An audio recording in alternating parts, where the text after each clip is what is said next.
Former Minnesota Governor Tim Pawlenty also participated in the debate and joins us from Manchester. Good morning. Good morning, Erica. There's a lot of talk this morning, of course, about that term Obamacare, which you coined on Sunday and really seemed to back away from last night. Did someone prior to the debate sit down and say, look, we don't want to use that term anymore, back off of it? No, it's a term I used on a Sunday morning show to make the point that President Obama admitted that he used the Massachusetts health care plan as the blueprint for Obamacare. And last night during the debate, I was first trying to respond to the audience questioner, Sylvia, and then when pressed by the moderator, I did use that term again. But it was a term that was then tweeted afterwards by some of the folks in your campaign. It was a term that I used also. I did also use it during the debate when the moderator asked me about it in the last part of that question. It seemed to be overall a very friendly debate.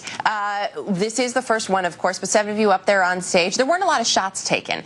Was that something that had been discussed, or did anyone come to any of you ahead of time and say, look, let's make this first one kind of nice?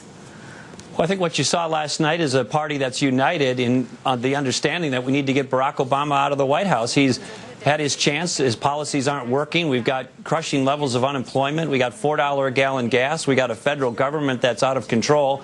And I had an opportunity last night to present my vision for America, which is to reduce taxes and regulation and get investment and jobs growing again in this country. And a big part of the debate was focused on my plan to do that, and I was grateful for that opportunity. But we're united in trying to defeat Barack Obama. There'll be some differences amongst Republicans as well, but last night the focus was on the president.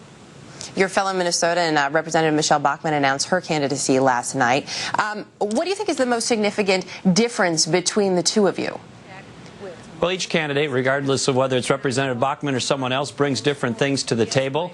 In my case, I have an upbringing that's a blue-collar upbringing that's I think a lot of people appreciate in terms of connecting at the heart, given some life experiences of facing life challenges. But also I've functioned as an executive and have led a state, a large enterprise, in growing jobs, cutting taxes, reducing spending, appointing conservative judges to the court, and many other things like that. And then lastly, we each have a vision for America, and that was part of the debate last night as well.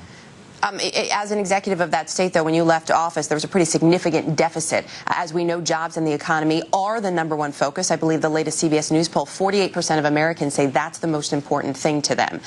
So they may be a little concerned when they look at a candidate who left office with a deficit.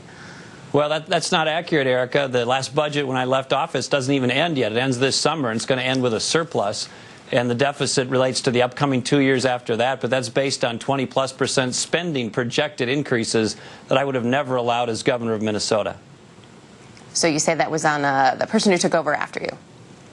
The budget that is in effect now is the one that I last left, and it's going to end with a surplus. In fact, I've got one of the best financial records in the country. The Cato Institute gave only 4 governors an A grade for financial management, and the other 3 aren't running for president. Well, there will be plenty of talk of financial management in the next few months. We appreciate your time this morning, sir. Thank you. Thank you. Now here's Chris.